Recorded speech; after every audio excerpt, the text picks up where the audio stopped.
Pinangunahan ni Pangulong Bongbong Marcos ang pagdiriwang ng bansa ng National Heroes Day sa libingan ng mga bayani dyan po sa Taguig. At may ulat on the spot si Ian Cruz. Ian?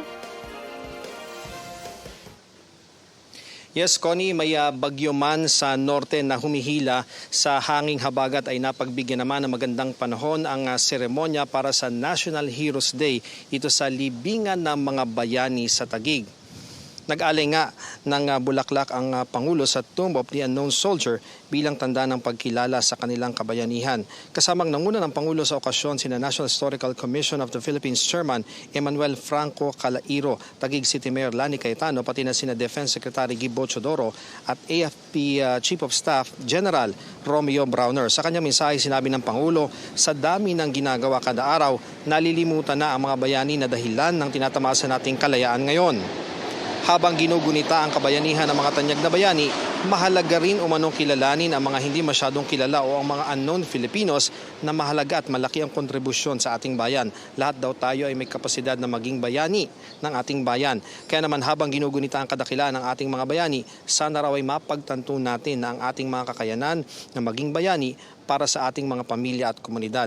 Sa isang ambush interview naman, Connie, matapos ang pagdiriwang ng National Heroes Day, sinabi ni General Romeo Browner na tinatayang nasa 400 ng vessel na nasa West Philippine Sea o South China Sea. Samot-saring barko na raw ito mula sa mga Navy, Coast Guard at shipping boats.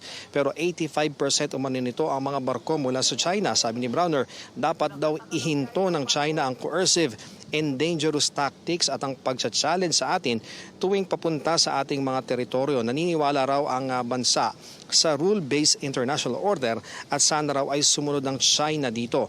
Dahil din sa nangyari sa West Philippine Sea, inihinto muna ng AFP ang pagpapadala ng mga sundalo natin para para mag-aral sa China. Connie, sa kanyang talumpati ay nabanggit din ng Pangulo na kilalanin bilang mga bayani ang mga magsasaka, mga guro at mga OFW at gayon din ang pumanaw na kalihim ng migrant workers na si Susan Toots Ople. Yan ang latest mula rito sa Libingan ng Bayani. Balik sa iyo, Connie. Maraming salamat, Ian Cruz. Pinangunahan ni Vice President Sara Duterte ang paggunita ng National Heroes Day sa Cebu kaninang umaga. Idinaos ang event sa Liberty Shrine sa Lapu-Lapu City. Parte ng programa ang pag-aari ng bulaklak sa monumento ni Lapu-Lapu. Kabilang sa dumalo si Presidential Assistant for the Visayas, Secretary Terence Calatrava, Lapu-Lapu City Mayor Junard Chan at kanyang asawa na si Lapu-Lapu District Representative Cindy Chan. Sa kanyang speech, binigyang diin ni VP Duterte ang pagbibigay halaga kay Dato Lapu-Lapu bilang pinakaunang bayani ng Pilipinas.